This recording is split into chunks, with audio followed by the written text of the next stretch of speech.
એ તું હું દાંત કેટશો હારો નથી લાગતો આમને હું દોડ્યો એવો હારો હાલ હું જાઉં છું હું કઈ તારી જેમ નવરો નથી એલા ભાઈ આટલું ખરાબ બોલીને જાય છે તોય તું દાંત કાઢશો મૂકી દે ને એને એલા તને શરમ નથી આવતી લંગુરિયા જેવા? એલા ભાઈ તને નથી ખબર ઈ મારો હાચામાં હાચો મિત્ર છે. એલા ઈ તારી કેવી મજાક ઉડાડીને ગયો. હાચો મિત્ર મારો ભાઈબંધ હોય ને તો મૂકીને વયો જાવ, બોલાવું નહીં. સાચી વાત છે ભાઈ તારી. ભાઈ તારી કોઈ હાચો મિત્ર છે? હા હોય જ ને. હા તો ફોન કરે ને. એલા ભાઈ મંથન નું એક્સિડન્ટ થયું છે, ફટાફટ અહીંયા આવીને. મેં તો એને પેલા કીધું કે ગાડી ધીમે રાખજે, ભલે પેડો માં આવી ગયો, મારે હું. લે ભાઈ આ તારો મિત્ર. હવે તો એક કામ કર, મારા ભાઈબંધ મયંકને ફોન કરે અને એમ કે દેવીનું એક્સિડન્ટ થયું છે.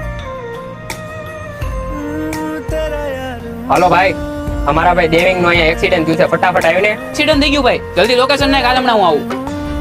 એટલે ભાઈ ફોન આવ્યો તો કે તારું એક્સિડન્ટ થઈ ગયું, તને વધારે વાગ્યું તો નથી ને? એલા ભાઈ કાંઈ નથી વાગ્યું મને. આ તો આપણી બે વચ્ચે હસી મજાક તો હાલ્યા કરે, પણ જે મુસીબતના સમયે સાચો ઉભો રહી ને ઈ જ આપણો મિત્ર કહેવાય હો.